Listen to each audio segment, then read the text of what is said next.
So, ayan guys, o kumain na naman siya. Pangina.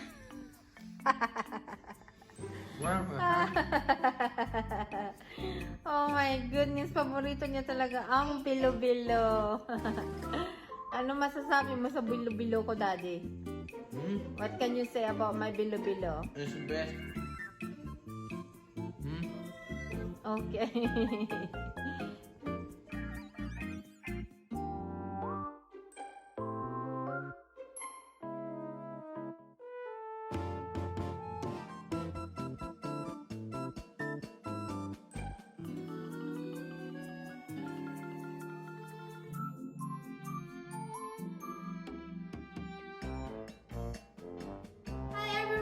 Welcome to LutoNiDiana. Today magluluto tayo ng bilo-bilo. Ito ay isa sa paborito ng aking asawa na Filipino food. Kaya tara, umpisa na natin ang pagluto. So keep on watching!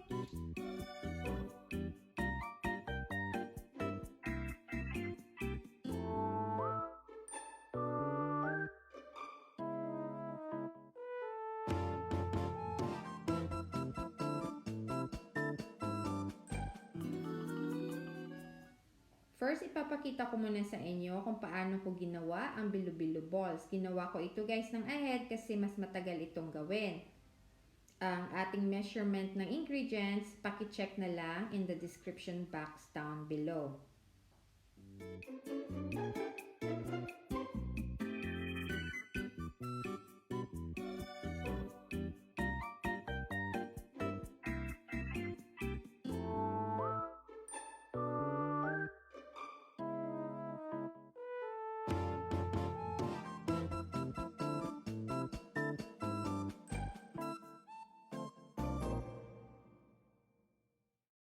Ang texture nito guys ay parang clay.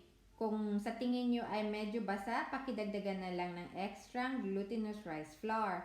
At kung sa tingin nyo naman medyo dry, dagdagan nyo rin ng extra tubig. Dahan-dahan lang para hindi masobrahan.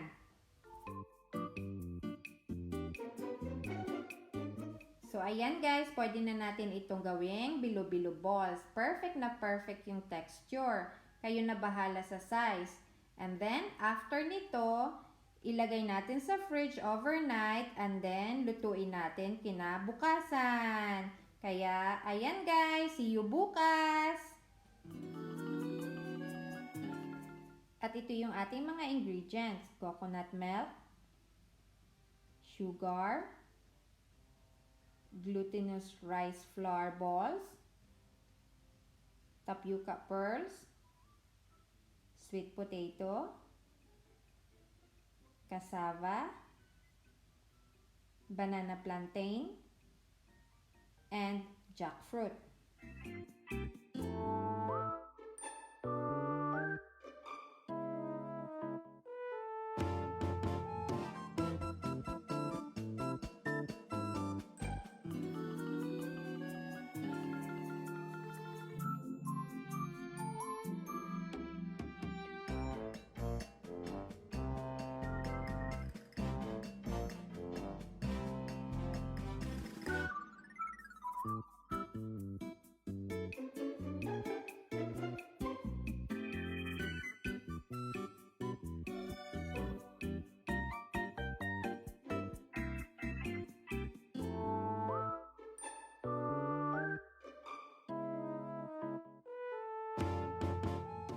Pag kumulo na, pwede na nating i-add yung bilo-bilo balls.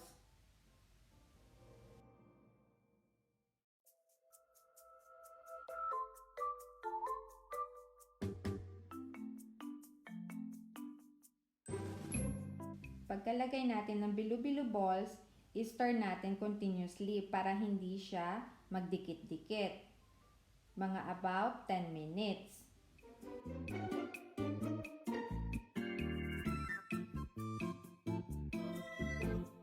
After 10 minutes, pwede na natin i-add yung tapioca pearls. Ito ay aking way na ina-add ko dito ang tapioca pearls. Pwede nyo itong i-boil separate. Nasa sa inyo kung sundin nyo ang aking way. Ito guys, based on my experience, pag dinirect boil ko yung tapioca pearls sa ating ginataang bilo-bilo, nagiging thick yung ating ginataan. Which is yan yung gusto namin ng asawa ko. Pero kung sa tingin nyo naman na too thick, pwede naman kayo mag-add ng more coconut milk. Kaya nasa sa inyo yan guys. At pwede rin talaga i-separate yung pag-boil ng tapioca pearls. Kaya ayan.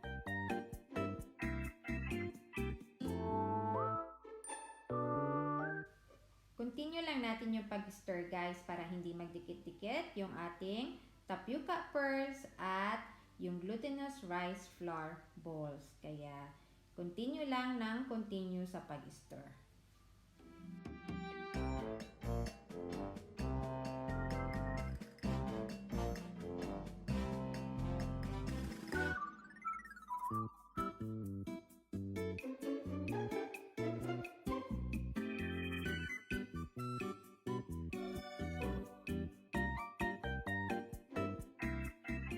Pag okay na yung tapioca pearls, pwede na natin i-add yung sweet potatoes and cassava. Alam nyo naman guys kung paano lutuin yung tapioca pearls, di ba? Kung luto na siya or hindi.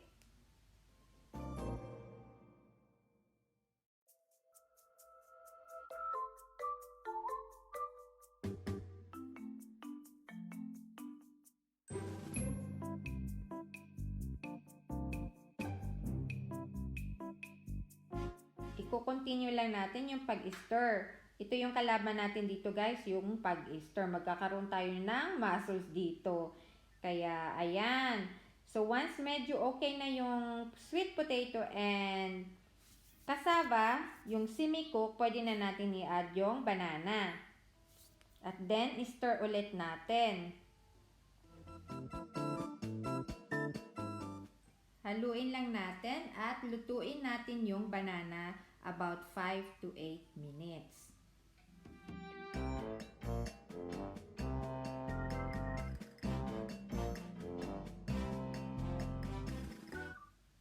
Ayan, luto na yung banana. Sumakit yung braso ko dito ha. Pwede na natin i-add yung langka and then turn off the heat. And then stir and stir. Luto na yan guys. So, ayan guys, yung aking ginataang bilo-bilo. Hindi siya masyadong matamis guys, kaya sana ma-try nyo ito sa inyong bahay.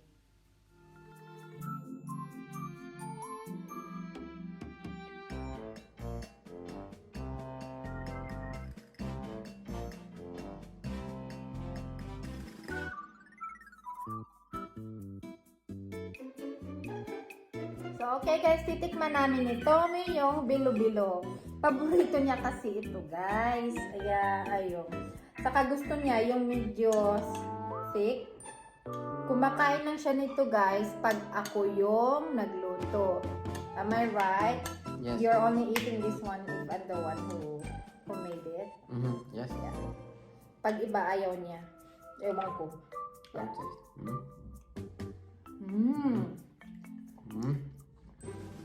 Yung paborito ko dito is yung bilo-bilo of course. And then yung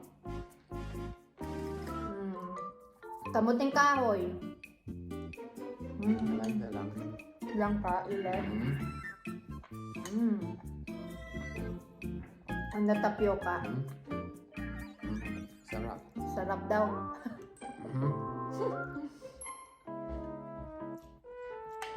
Then tell them that they should try this recipe.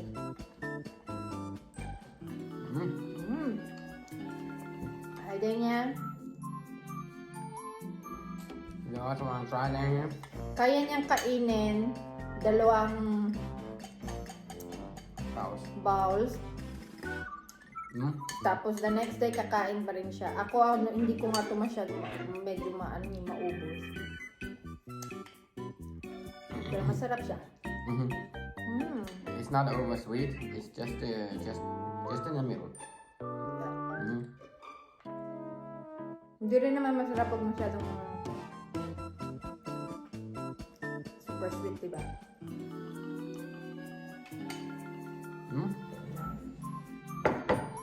Yeah.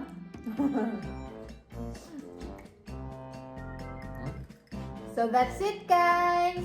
I hope you will try this recipe at home. And thank you so much for watching. Please don't forget to like, subscribe, and hit the notification bell. Bye!